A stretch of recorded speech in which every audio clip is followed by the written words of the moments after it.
Okay, today we're going to talk about Bigfoot. And no, this isn't going to be one of those videos where I'm like super in depth in all the sightings and the history of it, because I feel like that's been done to death and there's been a million videos. And if I felt like the need to do that, I will research that and I will make a video. You know, I'm not a fervent Bigfoot believer necessarily. I'm open though. Well, and here's the deal. This is the story of why I changed from somebody who was certain there was no Bigfoot at all to somebody who's like, you know what? Who knows? I'm agnostic towards it. Like, I can't say for sure one way or another, but it intrigues me. My uncle's opinion is that there's an interdimensional element to Bigfoot. Other people, you know, I know people that have just a very, very strong opinion that it is a species of ape living, you know, undiscovered by science. And, you know, I think all of that's on the table, or it's all off the table. I don't know. But here's the thing. I have two first-hand accounts that have been told to me. And that changed my perception of it. Because when somebody like that you know legitimately bears their soul to you, and they tell you like, this is something that I saw, you have to just like decide like, okay, well, do I keep my worldview and they're a liar? Or do I have an open mind and maybe I, you know, trust that they've never lied to me before? Anyway, it's just an interesting thing, like when you hear a first-hand account, it kind of changes things. And this isn't like Cletus from the woods who was up all night drinking paint thinner. Like, these are people that I know and trust, who I won't tell you their names, but I can tell you that like one of them I wrote a book with and the other one I have sort of a familial tie to. Honestly, yeah, just hearing these accounts changed my whole perception. And the first one came along because I was actually writing a book for someone. One of them I wrote a book with. It's a book I might talk about in future videos, but I don't want to directly correlate to it because it was I don't want to connect to it right now because I want to protect this person's identity. And just fully, it was a separate thing from what we were writing the book about. And this was just collecting stories from their life. It was actually their wife that's like, tell them about the Bigfoot. And the guy's just like, he's just very stoic old rancher. And he's like, oh yeah, no, I saw Bigfoot. And it was just this interesting experience because this is not the kind of person that like, immediately when you think about like Bigfoot person in your mind, you have a certain view. What was that? This is the opposite. This is just no nonsense guy who like, he'll just tell it to you as it is. And what was interesting about this story is that it came from when he was 12 years old. He was a Boy Scout, right? And it did happen in Utah, in northern Utah. And they were way miles out hiking, you know, on like a 50 mile hike sort of thing. And what's interesting about the story is this. It was him and one other Boy Scout who got separated from the rest of their troop. So they were lost, right? And they had been wandering through the mountains trying to look for the other one. And then finally they came up on this ridge, and on the next ridge, they could see the scout troop. So they're like, oh, there they are. And the two of them saw it. And then he told me that what happened was he looked ahead of the troop as they were walking, and he said, a little bit ahead of them, I don't know how far, but too far for them to see.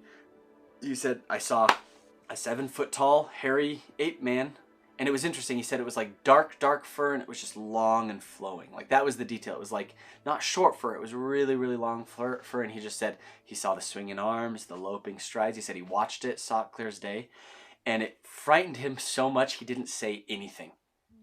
And didn't tell anyone for years and years. And then this is the part of the story that's interesting, is that his wife told me, she was like the second witness, is the second event that happened, is that years and years, decades later, they were getting their bathroom remodeled, and the person that was remodeling their bathroom was the other Boy Scout. They like reconnected after all these years. They hadn't been in contact. It just happened to be that he showed up to remodel their bathroom, and he said he was the one. The other guy said, hey, do you remember when we saw that Bigfoot? So this other scout, this other kid, they didn't talk about it the moment they saw it. They didn't talk about it ever, for years afterwards. He was the one that reminded this guy that told me the story that they had both seen Bigfoot.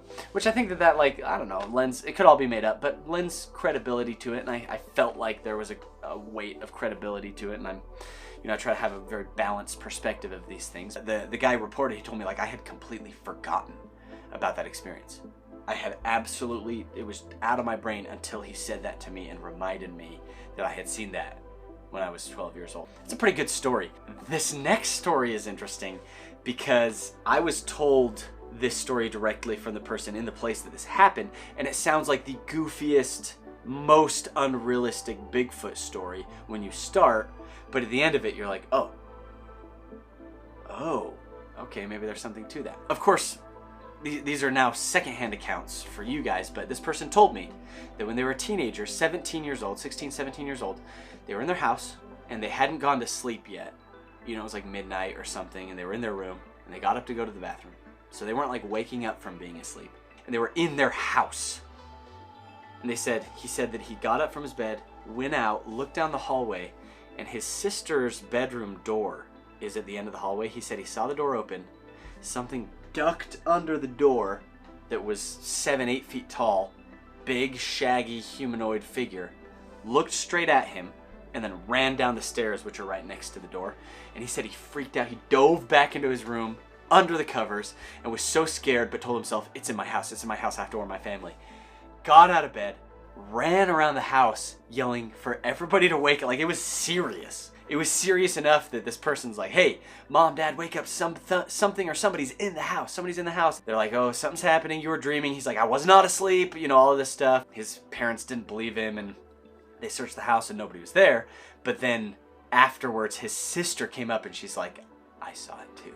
So I was able to also get his sister's description of this event, and it sounds even more crazy at this point, because what she reported saying is that in the middle of the night in her room, she woke up and saw the door open and the same thing duck under the door into her room and go into her closet, right?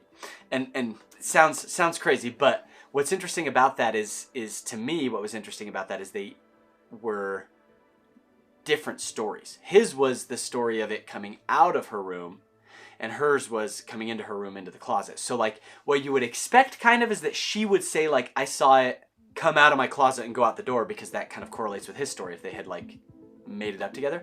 But what I realized is, if this thing was real, it went out of the door while she was still asleep down the stairs, and when he jumped back in his room, it must have not been able to escape, came back up the stairs, back in the door and into the closet, which is where she saw it. So it was just interesting how those stories kind of fit together like that, and he didn't know her version of it because he just thought it disappeared, and she didn't know that he had seen it come out of the room. She just saw it come in. And anyway, all of this is ridiculous because Bigfoot doesn't come out of your closet or go back in your closet, except for in this house, in this closet, there's a door, like just a chunk of wood on a hinge that opens up into the garage, a little set of stairs to the garage, which is always unlocked, and sometimes the door is left open. So it's like, that in and of itself was an interesting thing, because it sounds like such a ludicrous story until you realize that small detail kind of transforms the whole story. Like even an animal, wild animal, could have got in the house through that direction. I like that Bigfoot story because of the way their stories seem to just be authentically presented. And you know, I love mysteries. I love learning about the folklore and the stories like that. You know, my stance on certain things is less important than the fact that I just like listening to the stories and sharing them. I thought I would share those with you. They're just like 2 first-hand accounts that I have personally collected.